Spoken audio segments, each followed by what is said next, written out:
scripture lesson for today comes from the book of Acts in the 16th chapter, and I'll be reading the 9th through the 15th verse. And this is what it says.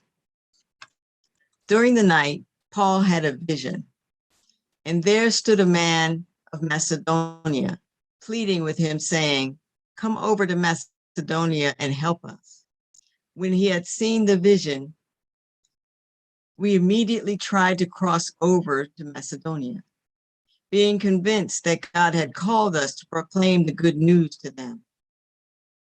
We set sail from Troas and took a straight course to Samothrace, the following day to Neapolis, and from there to Philippi, which is the leading city in the district of Macedonia and a Roman colony. We remained in this city for some days. On the Sabbath day, we went outside the gate by the river, where we supposed there was a place of prayer. And we sat down and spoke to the women who had gathered there. A certain woman named Lydia, a worshiper of God, was listening to us. She was from the city of Thyatira, a dealer in purple cloth. The Lord opened her heart to listen eagerly to what was said by Paul. When she and her household were baptized, she urged us, saying, "If you have judged me to be faithful to the Lord, come and stay at my home." And she prevailed upon us. I want to talk for a few moments from the topic, open-minded faith. Open-minded faith. You know, when I was a child, I thought my PF Flyer sneakers were going to make me be able to run fast and jump high like commercials said I would be able to. I begged for a pair of those sneakers, only to find out that they had not told me the truth. I could not run any faster. I could not jump any higher. As a matter of fact, I hurt my ankle when I tried to jump down off of something that was higher than I had usually tried to jump. And then I used to watch Popeye. I don't know if you all know the cartoon, but I was convinced that eating spinach was going to give me super strength. But then after a while, I realized that Popeye was in cahoots with the parents just to try to get us to eat vegetables. You know, throughout our lives, if we're willing, honest, and open-minded enough, we grow beyond the boundaries of things about which we were really certain, the things we really believe. Either a belief in a scientific discovery, or trust in something learned through others, or personal experience causes us to change our thinking or not. You know, to this day, there are many who believe that this magnificent planet that we live on was part of a construction that only took 6 days to manifest, followed by 1 day of rest, even though scientific evidence informs us through the evidence of radiometrical dated rocks that the Earth's age is approximately 4.5 billion years.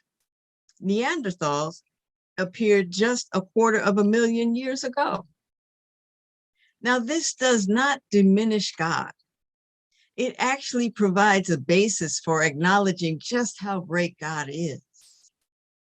But then when you look at what we're doing to our climate, it makes us kind of guilty for damaging something that has existed for billions of years. There are so many things in life that we don't know, things that our intellect just has not been exposed to. Like, I don't know what it's like to be a white man. I don't know what it's like to live in fear every day because of war. I don't know what it's like to be extravagantly materially wealthy. And I don't know what it's like to fear that my race is being replaced or to listen to people who try to say so. I don't know what it's like to have such a strong religious conviction that we use that conviction as justification to limit the rights and the freedoms of other human beings. I don't know these things. And that's why it's so imperative for all of us to live a more curious life, to be open to try to understand others and their worldviews instead of making judgments born out of ignorance. That's why even in business, it came to realize that inclusion, having various viewpoints, was not just a moral thing to do, but it was actually good for business, especially in our global economy. But to benefit from various ideas and viewpoints, we must have the courage to question and shift our assumptions, our instincts, our habits, and even some of our convictions. Our text for today says quite a bit about being open to expanding from what we think we know. Our text comes out of the book of Acts, where we've mentioned in the past that although tradition suggests that both the Gospel of Luke and the book of Acts were written by the same person who we refer to as Luke the physician, biblical scholars really just don't know who wrote these books. But whereas the Gospel of Luke is about the life and teaching of Jesus, the book of Acts is about the beginnings of the Christian church, although it wasn't called the Christian church at that time, but it was called the gatherings of the followers of the way. The text begins with Paul having a dream in which a man appeared and told him to go to Macedonia. And the narrative doesn't reveal who that man is, but Paul receives the dream as a message from God and immediately gets up and heads to Macedonia. And once he got there, he and his companions, after a couple of days, went to a place of prayer. Some suggest it was probably a synagogue where Paul would have been invited as a guest rabbi, and in that regard would have been given the opportunity to speak. And of course, his message when he was given that opportunity was his usual new message about the good news about the gospel of Jesus Christ. Now, there was a woman there named Lydia. She was nearby and heard all of Paul's words about this good news of Jesus Christ. And the fact that she was at that place of prayer means that she was probably already a very devout Jew.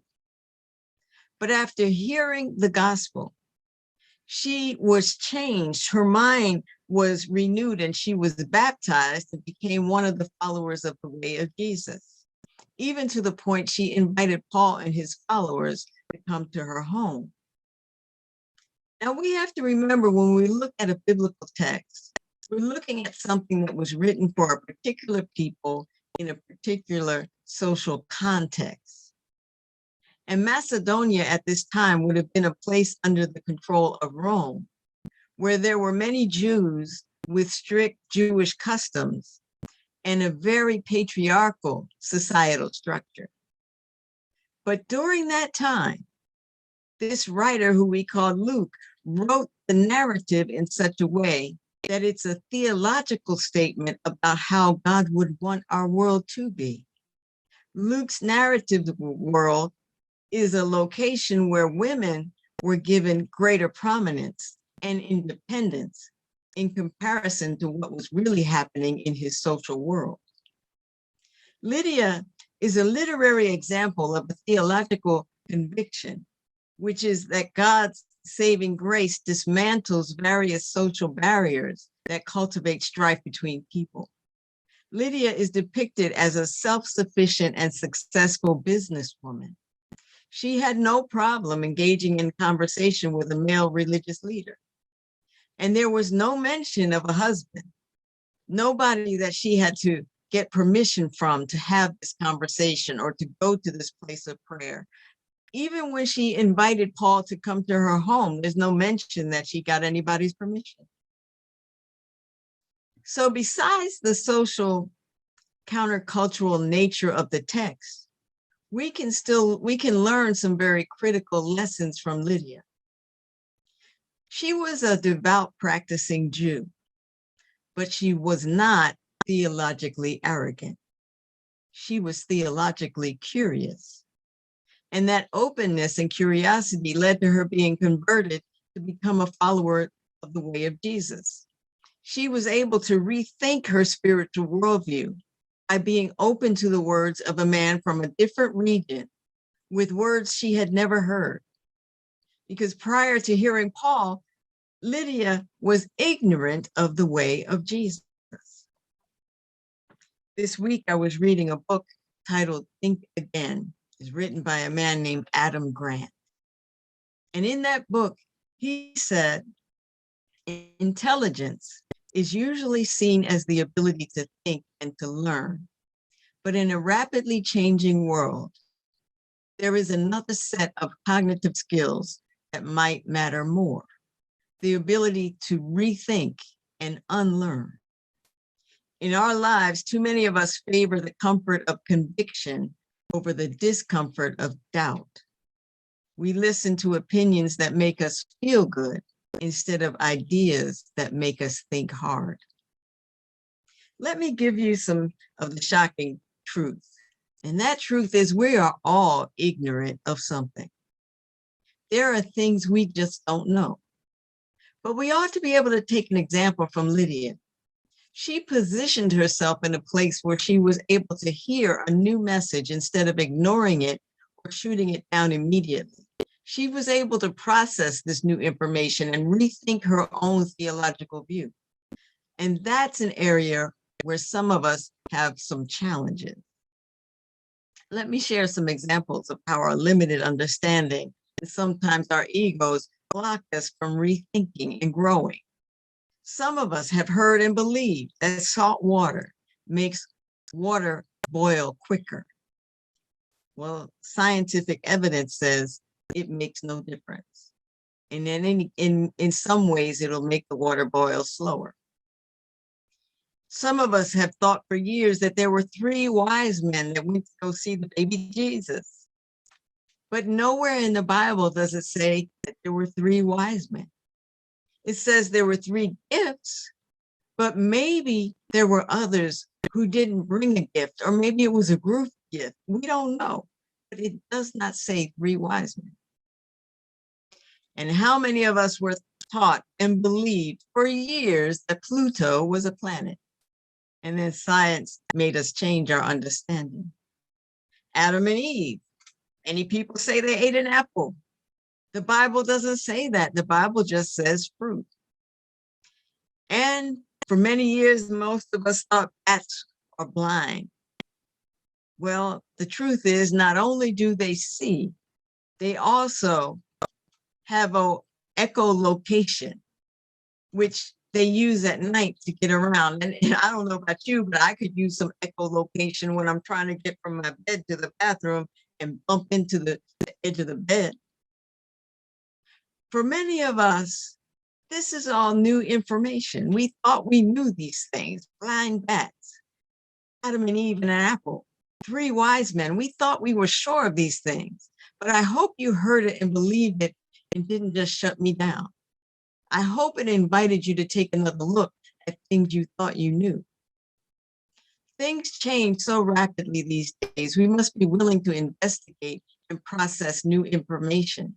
Some things may change your life, and it's what we need to save our democracy.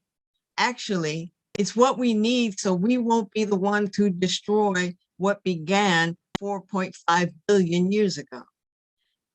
Investigating and being able to understand the thinking of others is how we can heal and expand these expanding crevices of racial alienation and national obstinance.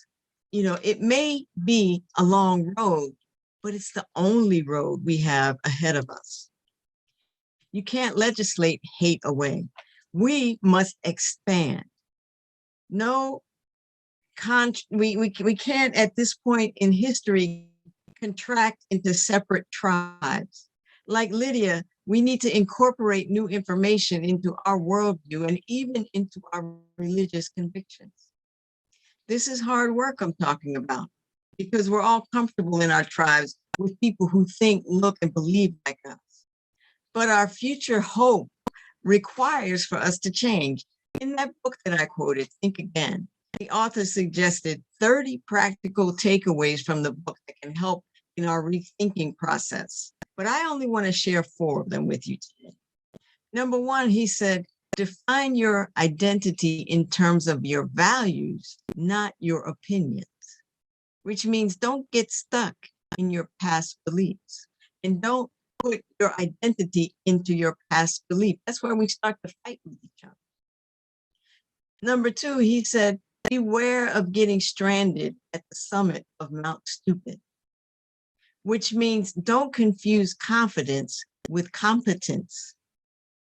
The better you think you are, the more likely we are to get locked down and get locked into the possibility that there's more for us to learn.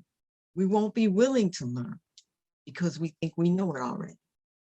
Number 3, he said, learn something new from each person you meet, because everybody knows more than you about something. And number 4, acknowledge common ground, because that shows that you're willing to negotiate about what's true. And it motivates us to consider the other person's point of view, and it might even open them to be open to your point of view. This is exciting stuff. It helps us to become more than we are right now, and it expands our thinking. In the text, Lydia still had a foundation that was steeped in Judaism, but she just built upon her understanding of God by adding what her God did through Jesus Christ. I'm glad today that the author of Luke wrote a countercultural message in which a woman named Lydia, a self-assured, successful woman of faith, maintained enough religious curiosity to evolve in her thinking. It's thought that her home actually became a house church, and she actually became a spiritual leader. You see, we never know where God is leading until we're willing to move from where we are to where God's love needs us to be. I'm also glad that you decided to meet me even at this technological place of prayer today. And I hope something that was said opened your mind in some kind of way. Thank you for listening.